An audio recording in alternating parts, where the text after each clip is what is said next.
ගහකොළත් එක්ක ජීවත් වෙනකොට දැනෙන සතුට ලබා ගන්න පුළුවන් එකම විෂය තමයි උද්‍යාන සැලසුම්කරණය. උද්‍යාන සැලසුම්කරණය සහ භූමි අලංකරණය කියන විෂය ලෑන්ඩ්ස්කේප් ඇන්ඩ් හෝටිකල්චර් කියලා, ලෑන්ඩ්ස්කේපින් කියලා, ගාඩනින් කියලා ඔය බොහෝමයක් නම් වලින් හඳුන්වනවා. ඉතින් මේ උද්‍යාන සැලසුම්කරණය සහ භූමි අලංකරණය කියන විෂය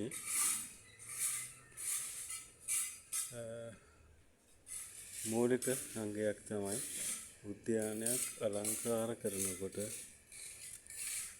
කරන පළමු වැඩ කොටස. එහෙම නැත්නම් මූලික බිම් සැකසීම. ඉතින් උද්‍යානයක අලංකරණ කටයුතු වලට ගියාම අපි මේ දකින නිවසේ උද්‍යානය තමයි අපි හදන්න අරන් තියෙන්නේ. ඉතින් එතකොට අපිට මේ ඉදිකිරීම් කටයුතු වලට යොදාගත්ත මේ වගේ ගල් වැලි වගේ දේවල් ගොඩක් වෙලාවට දකින්න ලැබෙනවා. ඉතින් අපි මේ දේවල් අස්පස් කරලා ඉවත් කරලා මේ උද්‍යානයේ මූලික බිම් සැකසුම් කටයුතු කරන්න ඕන. ඉතින් උද්‍යාන විද්‍යාව සම්බන්ධයෙන් ලෑන්ඩ්ස්කේපින් ගැන උනන්දුවක් දක්වන ඔයාලට උද්‍යාන විද්‍යාවේ මූලික අංග, උද්‍යාන විද්‍යාව කියන්නේ මොකක්ද, ලෑන්ඩ්ස්කේපින් වලදී අපි දැනගෙන ඉන්න ඕන දේවල් ටික මොනවද කියන දේ සම්බන්ධයෙන් අදහසක් ඉදිරිපත් කරන්න ඔයාලට දැනුමක් ලබා දෙන්න මං හිතුවා.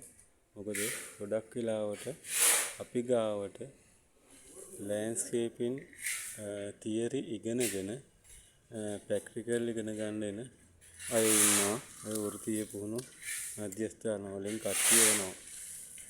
ඉතින් ඒ අය ගොඩක් න්‍යායාත්මක දේවල් ඉගෙනගෙන තියෙනවා. හැබැයි ඒ අතර තව ගොඩක් දේවල් ඉගෙන ගන්න තියෙනවා.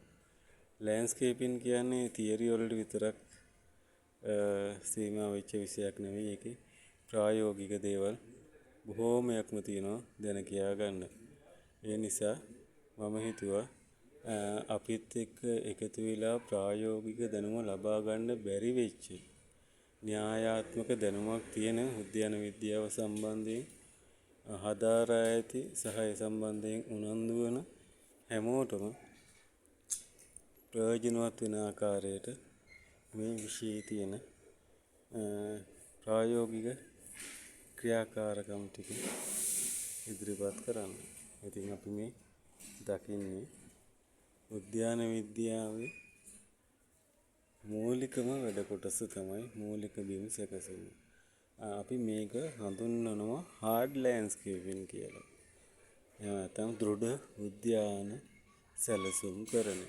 ඉතින් සාමාන්‍යයෙන් උද්‍යානයක් සකස් කරනකොට මේ උද්‍යානයේට අපි මේක සකස් කරන්න ඕන කොහොමද මේ වැඩ කොටස වෙන්නේ කියන දේ ගැන දල අදහසක් අපේ ක්ලයන්ට් අපි දෙන්නේ. හැබැයි ක්ලයන්ට් ඒ අදහස දෙන්න කලින් අපි ක්ලයන්ට් එක කතා කරලා නිවැසියත් එක්ක කතා කරලා එයාගේ අවශ්‍යතා සහ උවමනා ටික දැන කියා ගන්න ඕන. ඊටත් අමතරව අපි මේ ස්ථානයේට නිර්මාණයක් කරනකොට අපි මේක ප්ලෑන් කරනකොට මේ ප්‍රදේශයේ පාරිසරික තත්ත්වයන් ගැන හොඳ අවබෝධයක් තියෙන්න ඕන. ඉතින් ටිකක් ගැඹුරු විෂයක්. අපි මේ ගැන ටික කතා කරමු. ඔයාලට කියන්න තියෙන්නේ උද්‍යාන සැලසුම් කරනවා කියන්නේ ඉතාමත්ම සුන්දර විෂයක්. අපිට දිනපතා අලුත් උදවිය හම්බ වෙනවා. විශාල ගනුදෙනුකරුවන් පිරිසක් එක්ක බොහොම සුහදශීලීව ගනුදෙනු කරන්න පුළුවන් විෂයක් තමයි උද්‍යාන විද්‍යාව කියන්නේ. ඒ උද්‍යාන විද්‍යාව කියන විෂයට ලෑන්ඩ්ස්කේපින් වලට දේශීයවත් විදේශීයවත් බොහෝ රැකිය අවස්ථා තියෙනවා. ඉතින් මේ සම්බන්ධයෙන් දැනුමක් උනන්දුවක් දක්වන ඔයාලා අපිත් එක්ක එකතු වෙන්න. අපි ඔයාලට මේ විශ්වයේ තියෙන සියලුම කරුණු කාරණා ඉදිරියට අරගෙන යන්න බලාපොරොත්තු වෙනවා.